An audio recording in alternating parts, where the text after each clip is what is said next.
नमस्ते दर्शक मित्रों, the secret of ultimate living में मैं मिताली आपका बहुत बहुत स्वागत करती हूँ। योग मतलब क्या, मेडिटेशन मतलब क्या, इन दोनों का डिफरेंस क्या है, इसके बारे में हमने पिछले कड़ी में बात की थी। आज इसी पर हम आगे चर्चा जारी रखेंगे। हर बार की तरह हमारे साथ डॉक्टर सचिन मेरे साथ स्टूडियो में है। मैं उनका बहुत बहुत तहे दिल से स्वागत करती हूँ। ओम शांति, नमस्ते। ओम शांति। हम पिछले कड़ी में इन सब चीज़ों पे चर्चा कर रहे थे। मुझे एक प्रश्न मेरे मन में अंदर से आ रहा है कि मेडिटेशन करने की ज़रूरत आपने बताई कि क्यों थी लास्ट टाइम, लेकिन हम प्रेयर्स करते थे। तो प्रेयर्स बचपन में पूरी हमारी बचपन सुबह शाम प्रेयर्स में गई। तो क्या प्रेयर्स इतना इफ़ेक्टिव नहीं है जितना मेडिटेशन, या फिर दोनों में डिफरेंस क्या है कि हमको फिर से मेडिटेशन की ज़रूरत महसूस होने लगी है? प्रेयर्स इफेक्टिव है और हर धर्म में कोई ना कोई प्रार्थना करता है। इवन जो व्यक्ति परमात्मा को नहीं मानता है वो भी कुछ अगर संकल्प रखता है वो भी एक प्रकार की प्रार्थना ही है, ठीक है ना। तो प्रेयर्स डेफिनेटली काम करती है। सिर्फ प्रेयर्स और मेडिटेशन में अगर हम अंतर देखें तो प्रेयर में ज्यादा करके लोग भगवान से या सुप्रीम एनर्जी से बात करते हैं। बात करना अच्छी बात है, लेकिन it's a one way traffic. और मेडिटेशन में it's a two way communication. हम बात करते हैं और हम उससे एनर्जी रिसीव भी करते हैं। वहाँ पर थोड़ा प्रेयर में हम ध्यान नहीं देते हैं। तो प्रेयर अगर टू वे हो जाती है तो वो बन जाता है परफेक्ट मेडिटेशन। तो मेडिटेशन और प्रार्थना में यही फर्क है कि प्रार्थना वन वे होती है, आप सिर्फ कहते जा रहे हो जो आपको कहना है, उसका भी फायदा डेफिनेटली होता है। लेकिन वहां से जो एनर्जी आ रही है, आपका लक्ष्य जो भी आपने रखा है, तो उसको प्राप्त करने के लिए जो ऊर्जा आनी चाहिए और आती भी है, तो वो आपको रिसीव करना चाहिए। तो मेडिटेशन में ये ऊर्जा परमात्मा से, गॉड, अल्लाह, ईश्वर, वो जो सुप्रीम एनर्जी है, वो एनर्जी हमारे अंदर आने लगती है और हमको वो शांति का, प्यार का या शक्ति का अनुभव होने लगता है। तब वो परफेक्ट मेडिटेशन होता है। लेकिन जैसे आपने बताया कि दोनों में भावना वही है, फ़र्क बेसिक कहाँ है कि मेडिटेशन में हम वहाँ से भी कम्युनिकेशन को ले सकते हैं और प्रेयर में हम नहीं ले सकते, जबकि देते समय इनपुट दोनों का सेम है। यस। फिर बेसिक डिफरेंस क्या है? बेसिक डिफरेंस यही है कि आपको वो एनर्जी आ रही है, आपको नहीं पता कहाँ से आ रही है। मेडिटेशन में हम ज्ञान सहित उसका यथार्थ परिचय हमको होता है और वो जब एनर्जी आ रही है तब हम उसको जमा करना सीखते हैं। प्रेयर में कई बार क्या होता है कि हमने अभी देखा है, अभी इसमें किसी की टीका नहीं है, पहले हम खुद भगवान से बातें करते थे, आजकल उसका रिप्लेसमेंट ऑडियो कैसेट आ गया है। वो कैसेट भगवान के लिए लगा दी जाते हैं, हम अपना काम करते हैं। या कई बार लोगों के पास इतना फास्ट लाइफ हो गया कि लोग बाहर से ही कुछ ऐसा करके चले जाते हैं, माना वो एनर्जी रिसीव करने के लिए जो टाइम देना चाहिए वो हम नहीं दे पाते हैं बिकॉज ऑफ फास्ट लाइफ है, जो भी कारण है। पर मेडिटेशन में हम उसको प्रिंसिपली रिसीव करते हैं एनर्जी को परमात्मा से। It's a two way communication. ये टू वे कम्युनिकेशन जब हो जाता है प्रार्थना के साथ, वो प्रार्थना बदलकर वो ध्यान का रूप ले लेती है। अच्छा, तो मंत्र उच्चार का भी बहुत अच्छा इफेक्ट लोगों ने कहा है कि मंत्रों से भी उनके बॉडी पर एक बहुत अच्छे इफेक्ट्स दिखे हैं लोगों को। तो उससे भी मेडिटेशन कुछ और है, सेम बेसिक है? हमको ये समझना है कि दो एनर्जी है, एक आत्मा की ऊर्जा और एक परमात्मा की ऊर्जा। अभी आप उनसे कैसे कम्युनिकेट करते हैं उसके ऊपर है। जो हम प्रार्थना करते मंदिर में, जो नमाज पढ़ते हैं या चर्च में जो प्रेयर्स होती है, तीनों में जो आवाज़ है हमारे मुख की आवाज़ जाती है। It's a energy, it's a type of sound energy जो जाती है। और हमारी कितनी एकाग्रता है, हम कितना भावना से करते, उस अनुसार वो एनर्जी ट्रैवल करती है। लेकिन परमात्मा ये बाहर की आवाज़ से ज़्यादा दिल की आवाज़ सुनता है। ऐसा हो सकता है कि मैं बाहर से बोल रहा हूँ, लेकिन अंदर से क्या मैं उसी के साथ हूँ? मेरे अंदर कुछ और चल सकता है। ऐसी कहानी बताते हैं कि एक संत भारत के किसी स्थान पर प्रार्थना करने के लिए गए, तब उसको लोगों ने कहा कि आपके पैर एक प्रार्थना स्थल के पास है, आप उसको उल्टा करो और आप अच्छी तरह से प्रार्थना। उन्होंने कहा ठीक है मैं करूँगा, पहले आप शुरुआत करो। तो वो व्यक्ति प्रार्थना चालू करता है और फिर उसकी जब प्रार्थना पूरी हो जाती है तो वो उसको बोलता है कि अभी आप करो। तो उसने कहा नहीं नहीं, आपकी प्रार्थना हुई नहीं, आप फिर से चालू करो। तो नहीं, अभी तो मैंने किया। तो बोलते आपने कहाँ प्रार्थना किया, आप तो घोड़े खरीदने के बारे में सोच रहे थे। माना वो आत्मा पहुंची हुई आत्मा थी, वो सिद्धि स्वरूप थे, उसने पहचान लिया कि इसके मन के अंदर कुछ चल रहा है, बाहर की क्रिया वैसे ही चल रही है। क्योंकि उस व्यक्ति को घोड़े खरीदना था तो उसका शरीर तो वहां पे काम कर रहा था, लेकिन मन के अंदर वो घोड़ों को खरीदने की बात चल रही थी। तो जब आपका शरीर कुछ और कर रहा है, मन कुछ और कर रहा है, तो इट्स अ डिस्कनेक्ट। ओके। तो आप मंत्र जरूर कर सकते हैं, मंत्र कुछ नहीं परंतु एक शब्द है और उसमें भी बीज मंत्र होता है, तो वो एक एनर्जी क्रिएट करता है, no doubt about it. Sound has got effect, जैसे म्यूजिक है, music is also sound, mantra is also sound. माँ जब लोरी गाती है वो भी एक साउंड है। तो ये साउंड के ऊपर बहुत सारे स्टडी किए गए हैं और एक बहुत अच्छा टेक्निक है। कुछ साउंड हमारे गले के अंदर से आते हैं, कुछ जीवा से आते हैं, कुछ होठ से आते हैं, और आप इसको विधि पूर्वक करें तो एक तो बेनिफिट होता है। लेकिन मैं ये जरूर कहना चाहूँगा कि राजयोग ध्यान पद्धति में हम इस शरीर के कॉन्शियसनेस से, शरीर का जो भान है उससे हम परे चले जाते हैं और एक गहरी स्वीट साइलेंस का अनुभव करते हैं। जी। तो आप मंत्रा मेडिटेशन के साथ में अगर आप उसको यूज भी करते हैं, पर उसका अल्टीमेट एंड जो है कि आपको शरीर भान से परे जाना है और वो सुप्रीम एनर्जी में स्थित हो जाना है। अगर आप वो अचीव कर पाते हैं तो नथिंग लाइक इट। ओके, मतलब ये कहा आपने कि प्रेयर, मंत्र, ये सब भी बेनिफिट करते हैं, लेकिन उसको सही तरीके से करना चाहिए। हम मुख से शांत हो जाते हैं तो मन भागता जल्दी है, इसीलिए आवाज़ या भजन है, कीर्तन है, ये सब यूज़ किया जाता है ताकि मन थोड़ा उसमें लगा रहे। कुछ आवाज़ की वजह से जहाँ से आवाज़ आता है वहाँ हमारा मन ऑटोमेटिक जाता है, पर जब साइलेंस बैठते तो मन ज़्यादा भागने के चांसेस है। तो क्या मेडिटेशन में ये चांसेस ज़्यादा नहीं है? डेफिनेटली है। पिछले भी एपिसोड में हमने देखा, ये भी एपिसोड में हम देख रहे हैं कि दो तरीके हैं। एक स्थूल से आप सूक्ष्म की तरफ जाओ या सूक्ष्म से सूक्ष्म की तरफ जाओ। तो स्थूल से सूक्ष्म की तरफ जाने का जो प्रयास है हठ योग में बताया है कि आप इस पोजीशन में बैठो, हाथ ऐसा रखो, पैर ऐसा रखो, ये हम स्थूल से, या ब्रेथ को कंट्रोल करो, हम स्थूल को पकड़ने की कोशिश करें। क्योंकि स्थूल को पकड़ना बहुत इजी है, सूक्ष्म को पकड़ना कठिन है। इसलिए लोगों ने ये टेक्निक डिवाइस की, जिन्होंने भी इसके पर आविष्कार किया है, वो देखा कि स्थूल से हम सूक्ष्म की तरफ जाए, क्योंकि स्थूल में इमीडिएट प्राप्ति होती है और अच्छा लगता है, थोड़ा कॉन्फिडेंस बढ़ता है। तो स्थूल से आप बॉडी से माइंड की तरफ जा रहे हैं, माइंड से स्पिरिट की तरफ जा रहे हैं, ये आपकी यात्रा है, बॉडी माइंड सोल। तो इसके लिए लोग ज्यादा इस तरफ जाते हैं। राजयोग क्या है? सूक्ष्म से सूक्ष्म की तरफ यात्रा है। माना आप डायरेक्ट पहला सूक्ष्म को पकड़ रहे हैं और फिर आपकी यात्रा और सूक्ष्म होते जाती है। तो ये दो प्रकार के लोग हैं। तो स्थूल से सूक्ष्म की तरफ की जो यात्रा है, जैसे कि मैं अपने श्वास को कंट्रोल करने लगता हूँ, मेरा श्वास बहुत भागता है, इसका मतलब मेरा मन भी बहुत भाग रहा है, तो मैंने श्वास को कंट्रोल कर लिया तो मन थोड़े समय भागेगा, फिर वो भी शांत होने लगेगा। तो मैंने स्थूल को कंट्रोल किया तो सूक्ष्म मेरे कंट्रोल में आने लगा। ये एक टेक्निक है। दूसरा, आप कह रहे कि मन को आप कंट्रोल करने की कोशिश कर रहे ज्ञान के आधार पर कि मन मेरा है। जो लोग कहते हैं ना, मेरा मन घोड़े की तरह भागता है, अभी घोड़ा अकेला नहीं ना, उसके ऊपर कोई बैठा है। तो ज्ञान हमको ये कहता है कि घोड़ा अकेला नहीं है, उसकी लगाम किसी के हाथ में है। तो मेरे पास जब ये यथार्थ ज्ञान आ जाता है आत्मा का, कि आत्मा एक चैतन्य शक्ति है जिसमें 3 शक्तियां हैं, मन, बुद्धि और संस्कार। तो मन भाग रहा है लेकिन उसको कंट्रोल करने वाली बुद्धि है।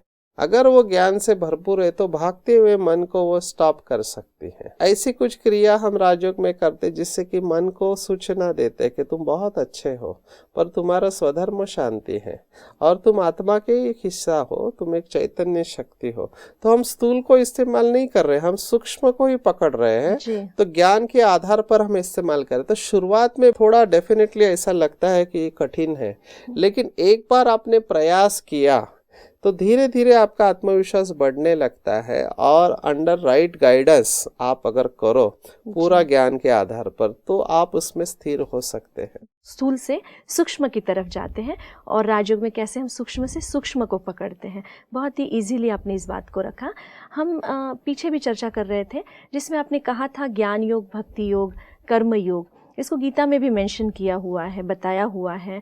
कई लोग समझते हैं कि 3 रास्ते अलग अलग हैं लेकिन मंजिल एक की तरफ है, मतलब एक पर ही हम पहुंचेंगे। तो क्या ये तीनों रास्ते अलग हैं, एक है? 3 नहीं है, 4 रास्ते। उसमें एक संन्यास योग भी है, ये सब पर्सनालिटी है बेसिकली। बहुत सारी पर्सनालिटी है, बहुत सारे व्यक्तित्व है, किसी को संसार में रस ही नहीं है। वो कहता है यार कितना भी रहो आपका मन संतुष्ट नहीं हो सकता। तो आपको ऐसे स्थान पर चले जाना चाहिए जहाँ कोई दूसरा नहीं हो, कोई आपको डिस्टर्ब करने वाला नहीं हो, निसर्ग है, जैसे हिमालय में जाना। तो वो संन्यास प्रवृत्ति के लोग हैं, उनका कल है सब कुछ छोड़ने की तरफ है। दूसरे लोग हैं वो कहते हैं इस दुनिया में रहते हुए आप अच्छे कर्म करते जाओ, क्योंकि दुनिया से भागना एक पलायनवाद है, ऐसा वो मानते हैं। तो दुनिया में रहते हुए दूसरों की मदद करो, जो भूखे को खाना खिलाओ, जिनको कपड़े नहीं उनको कपड़े दो, या ज्ञान सिखाओ, ये अच्छा है। पर इसमें भी क्या होता है, धीरे धीरे आपकी ब्लेसिंग्स, आपको दुआएं मिलने लगते, क्योंकि आप दूसरों के दुख दूर कर रहे हैं। तो वो कर्मों में विश्वास करते हैं। तीसरे प्रकार के लोग हैं जिनको ज्ञान योगी कहा गया है। तो उनको ज्ञान अच्छा लगता है कि आत्मा यथार्थ रूप में है क्या, उसकी शक्तियाँ क्या है, उसके गुण क्या है, वो कैसे आती है, कैसे जाते हैं, उसका रूप क्या है, उसका पिता के साथ कनेक्शन क्या है। अगर शरीर का माता पिता है तो आत्मा का भी माता पिता है या नहीं, आत्मा है या नहीं, परमात्मा है या नहीं। तो ये लोग बुद्धिवादी लोग हैं, तो इनके लिए ज्ञान योग है। ऐसे भावना वाले लोग हैं, कहते हम नहीं करेंगे, सब कुछ करने वाला परमात्मा ही है, वही हमारा सब कुछ करेगा। तो वो उसके प्यार में खोए रहते हैं। ये 4 पर्सनालिटी थी है और हमेशा रहेगी। आप इसको शुरुआत करो, आपकी जो पर्सनालिटी है उससे शुरुआत करो। राजयोग में ये 4 ही योग समाये हुए हैं। अच्छा। राजयोग में ये 4 योग समाये हुए हैं।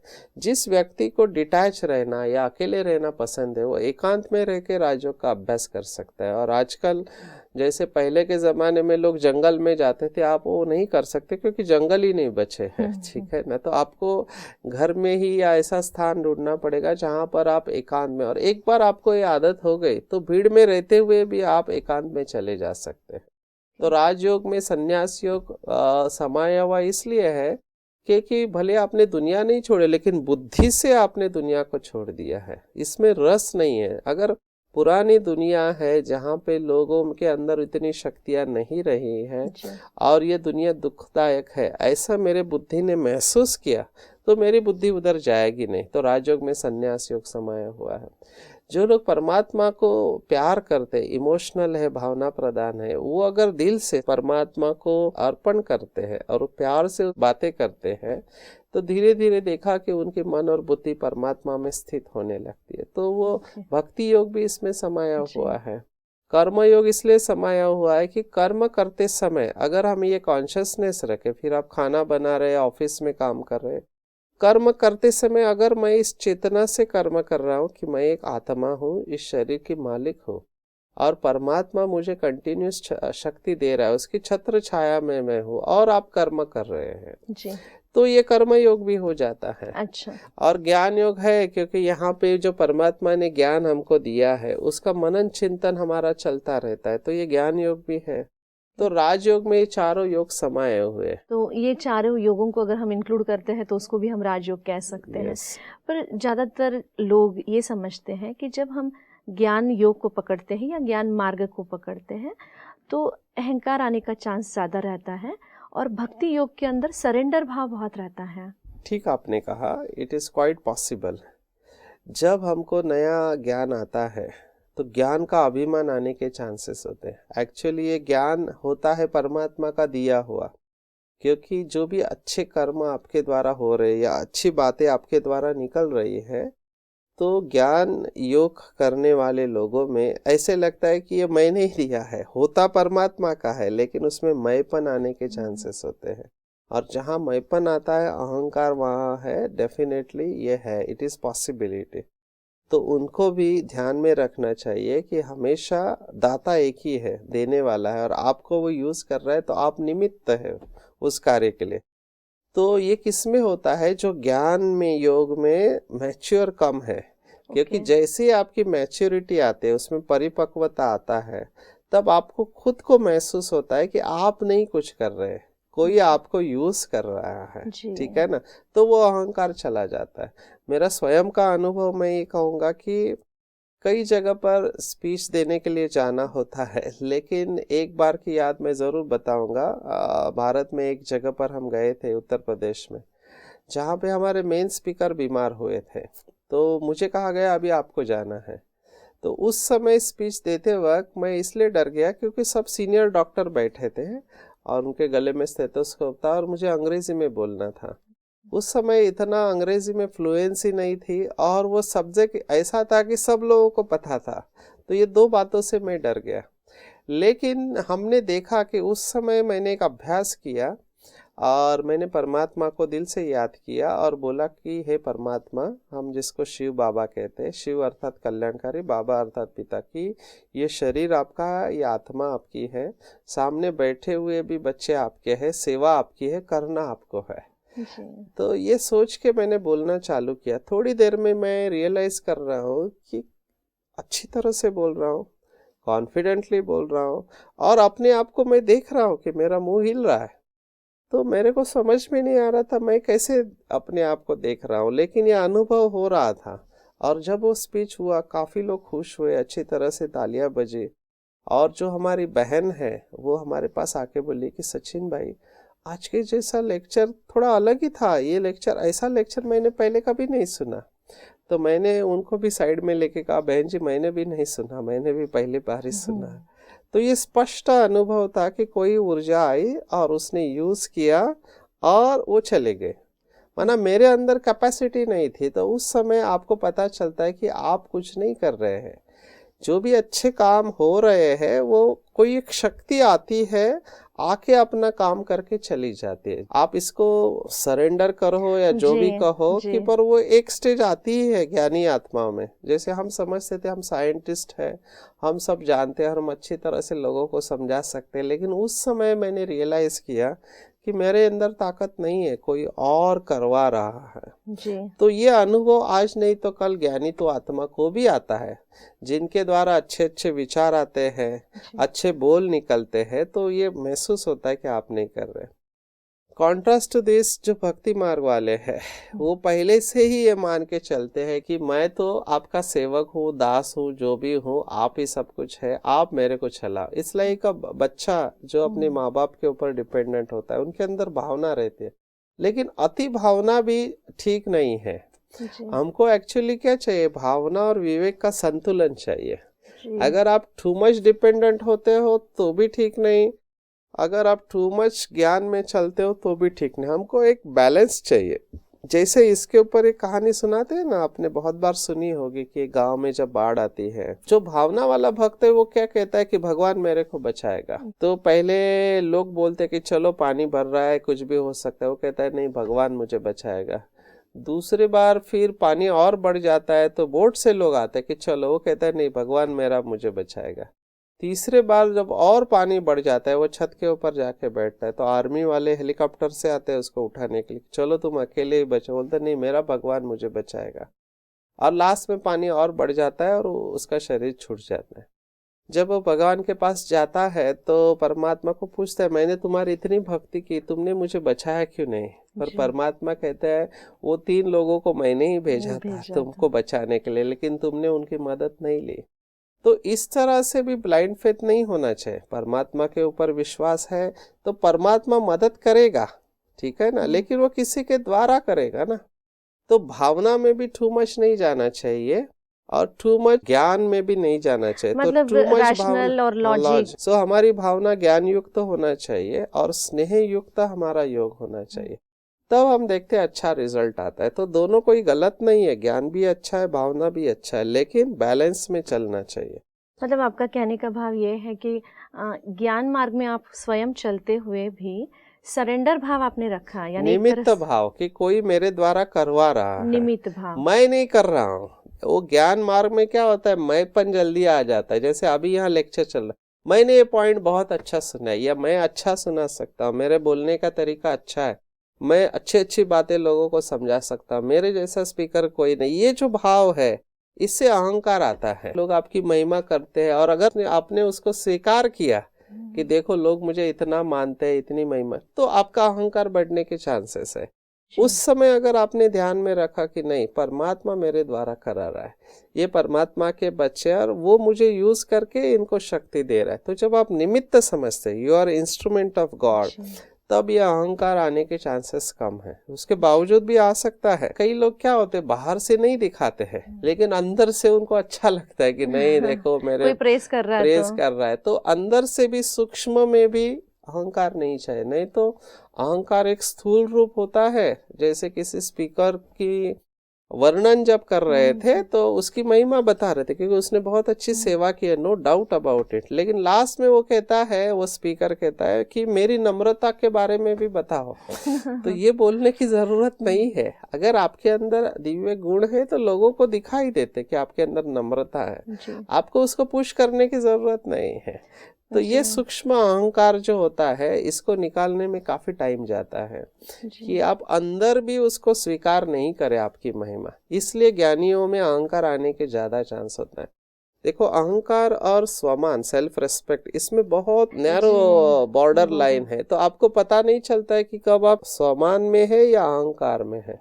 इसलिए ज्ञानियों को इसके ऊपर बहुत मतलब ये अटेंशन बहुत इम्पोर्टेंट है क्योंकि ईगो के बारे में सभी लोग कहते हैं कि सूक्ष्म में भी, जैसे आपने भी बताया कि अहंकार कब जागृत हो जाएगा हमें खुद को नहीं पता चलता है, क्योंकि हम हर टाइम हर बार स्थूल ही देखते हैं और स्थूल ही हमारा विचार ज़्यादा चलता है लेकिन स्थूल इसके की लिए एक तरफ। टेस्ट है। जी अहंकार आपके अंदर है, उसका टेस्ट है। अगर आपके अंदर अहंकार है, उसका एक टेस्ट है कि हमको भी परमात्मा शिव बाबा ने बताया कि अभिमान आपके अंदर है, अहंकार है, तो उसका टेस्ट है कि आपको अपमान जल्दी फील होगा। तो समझने का किसको ठेस लगा, आपके अंदर जो अहंकार था उसको ठेस लगा, तभी जी आपको फीलिंग आ गई। जी जी और परमात्मा ने बहुत अच्छा शब्द इस्तेमाल किया इसके लिए। मैं शिव बाबा को धन्यवाद देता हूँ। वो कहते हैं फ्लू नाम की बीमारी होती है जिसमें व्यक्ति बदन दर्द होता है, अकेला पड़ा रहता है, वैसे ये फीलिंग फ्लू है।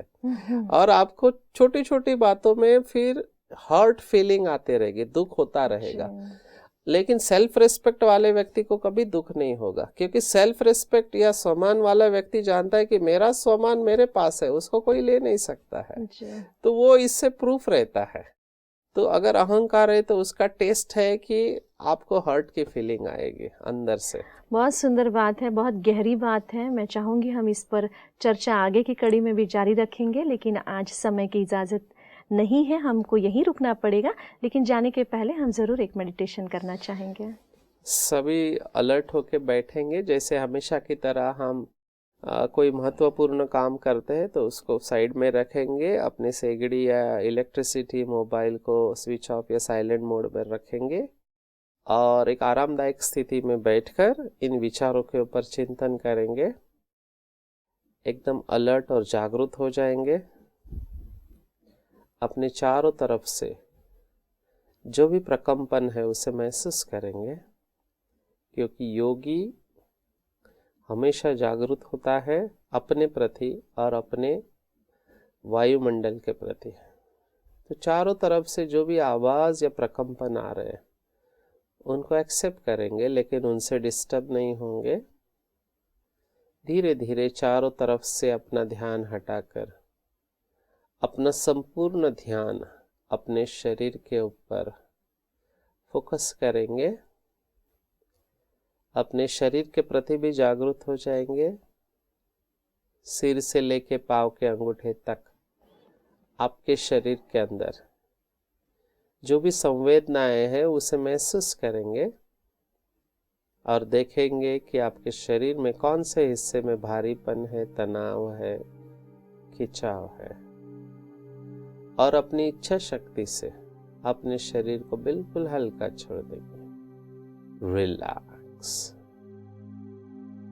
महसूस करेंगे आपका शरीर हल्का होते जा रहा है।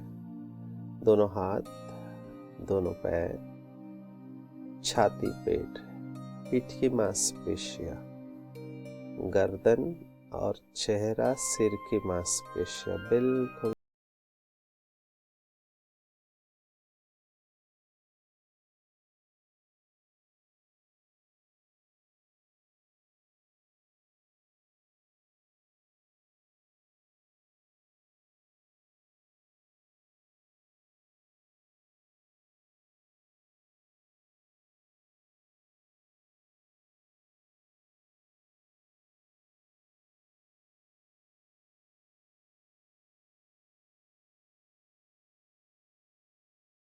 शरीर के मालिक हैं।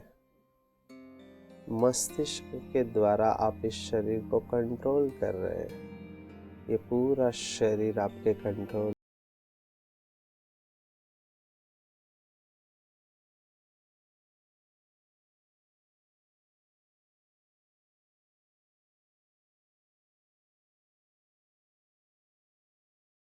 मैं भावना प्रधान हूँ या ज्ञान प्रधान हूँ, या मुझे कर्मों में विश्वास है, या मैं डिटैच और साक्षी होकर रहने वाली व्यक्ति हूँ। जैसे भी है, मैं अपनी पर्सनालिटी के अनुसार, व्यक्तित्व के अनुसार परमात्मा को याद करता हूँ।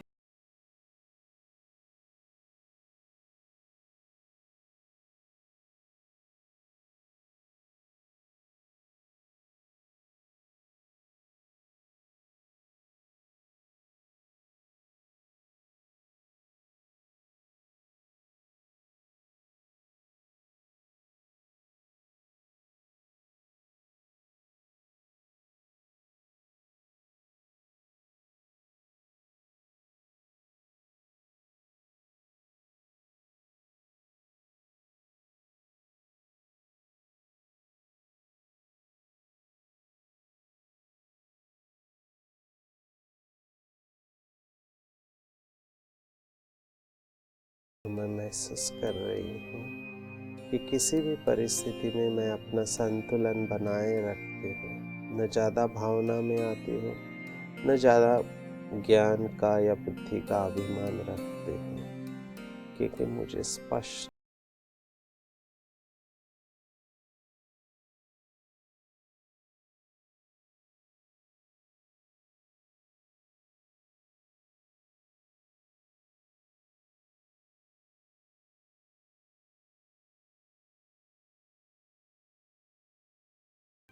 शांति। हम शांति। आज की बहुत सुंदर चर्चा के लिए आपके बहुत बहुत आभार। नमस्ते।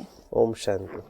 मित्रों, आज हमने देखा कि शायद प्रेयर हो या मंत्र उच्चार हो या फिर ज्ञान योग, भक्ति योग, संन्यास योग, कोई भी योग हो, राजयोग में किस तरह से समाये हुए हैं। हर एक के अपने बेनिफिट्स हैं, लेकिन मेडिटेशन में, राजयोग में जब हम अंतर की यात्रा में जाते हैं, साइलेंस में जाते हैं, तो उस परमात्मा की शक्ति को कैच करना हमारे लिए आसान है। इसीलिए वो टू वे कम्युनिकेशन हो जाता है।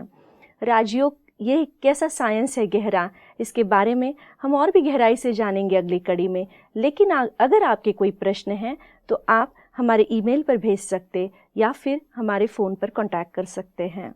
तब तक के लिए मुझे दीजिए इजाज़त। हम फिर से मिलेंगे। नमस्ते।